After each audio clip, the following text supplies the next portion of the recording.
السلام عليكم، الله يمسيكم بالخير. بحكم اني ذي الفترة محلات قطع سيارات وزي كذا وادور ورا قطع. المهم سيارتي في الورشة عند ميكانيكي، سجل لي طلبات، قال لي روح جيب لي هذه. قلت له طيب، اروح اخذ الورقة واروح محلات القطع.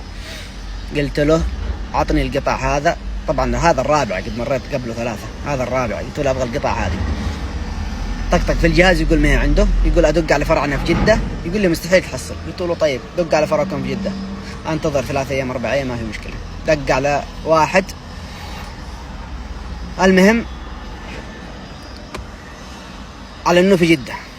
قال له شوف لي الطلبات هذه، اعطاه الطلبات، قال له كم تسعيره. المهم قفل من عنده ويقول لي ب 980 ريال. قلت له يا اخي شوفوا، يقول نقص لي شيء من هنا يمين يسار، عاد فيها شحن وعاد فيها. قال له شحن علي، يقول لي شحن علينا احنا نتحملها. قلت له طيب شوف لي. المهم نقصها لي لين 950. قلت له ما في مشكلة، اعطني الورقة، ماني قادر اشتريها، اعطني الورقة. اروح محلين بعده، اعطيه الورقة. قلت له شوف لي بالقطع هذه. قال لي دحين دق علي واحد يبغى القطع هذه، ما اشتريتها من عنده، طلبها مني ويبغى اجيبها له. قلت له دق على واحد في جدة. قال لي كذاب، دق علي انا.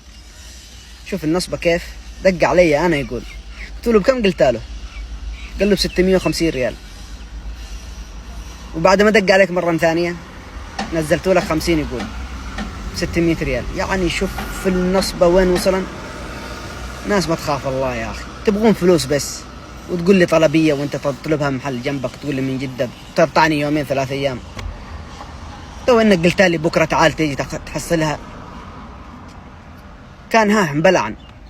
اما انك تقول لي طلبية و3 أيام ومن جدة، والمحل جنبك محلين يعني يمكن 10 متر،